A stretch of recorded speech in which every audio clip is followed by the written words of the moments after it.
தற்போது கிடைத்துள்ள முக்கிய செய்தியை பார்த்து வருகிறோம். காஞ்சிபுரத்தில் நாட்டு வெடிகுண்டு வீசி ரவுடி வசூல் ராஜா படுகொலை செய்யப்பட்ட சம்பவத்தில் கொலையாளிகளுக்கு வெடிகுண்டை தயாரித்து கொடுத்த கோடுவாஞ்சேரியை சேர்ந்த அசோக்குமார் என்பவர் தற்பொழுது கைது செய்யப்பட்டிருக்கிறார். வசூல் ராஜா படுகொலை வழக்கில் 5 கல்லூரி மாணவர்கள் உட்பட 10 பேர் ஏற்கனவே கைது செய்யப்பட்டுள்ளனர். வசூல் ராஜா கொலை வழக்கில் 12 பேர் மீது வழக்கு பதிவு செய்யப்பட்டுள்ள நிலையில் 11 பேர் போலீசார் பிடியில் சிக்கியிருக்கிறார்கள். கொலை செய்ய வெடிகுண்டு தயாரித்தவர் தற்பொழுது போலீசாரால் கைது செய்யப்பட்டிருக்கிறார். கூடுதல் விவரங்களை செய்தியாளர் பூபாலன் வழங்கிட கேட்கலாம். பூபாலன், வணக்கம். இது குறித்தான முழு விவரங்கள். கண்டிப்பாக சிந்துஜா.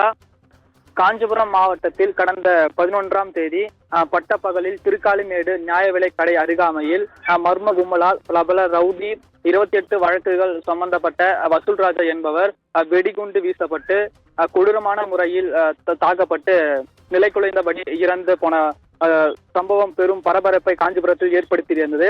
இந்த நிலையில் அன்றே சிசிடிவி காட்சியானது வெளியாகி இருந்தது. அதாவது வெடிகுண்டு போடப்பட்டு கையில் பட்டாக்கத்தியுடன் ஏந்தி சென்ற கல்லூரி மாணவர்கள் ஏந்தி சென்ற ஒரு சிசிடிவி காட்சி வெளியாகிய நிலையில் காவல்துறையினர் அதன் அடிப்படையில் 3 தனிப்படை போலீசாரை அமைத்து அவர்களை தீவிரமாக தேடி வந்தனர்.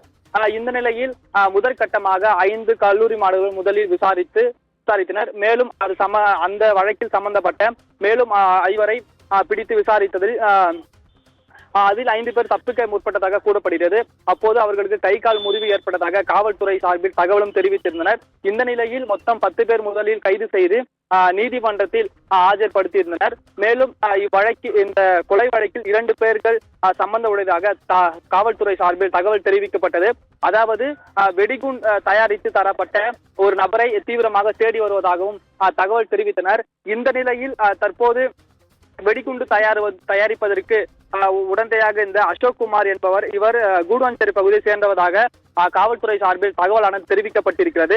தற்போது அசோக்குமார் கைது செய்யப்பட்டதாக காவல்துறை தரப்பில் தகவலானது வெளியாகிறது. மேலும் இந்த கொலை வழக்கில் பிரபல ரவுடி தலைமறைவாக இருப்பதாகவும் தகவல் தெரிவிக்கப்பட்டிருக்கிறது. பிரபல ரவுடியான தியாகு என்பவர் மீது 60க்கும் மேற்பட்ட வழக்குகள் நிலுவையில் உள்ளதாகவும் இவர் தீவிரமாக போலீசார் தரப்பில் தேடி வருவதாகவும் தற்போது தகவலானது வெளியாகி இருக்கிறது. சிந்துஜா,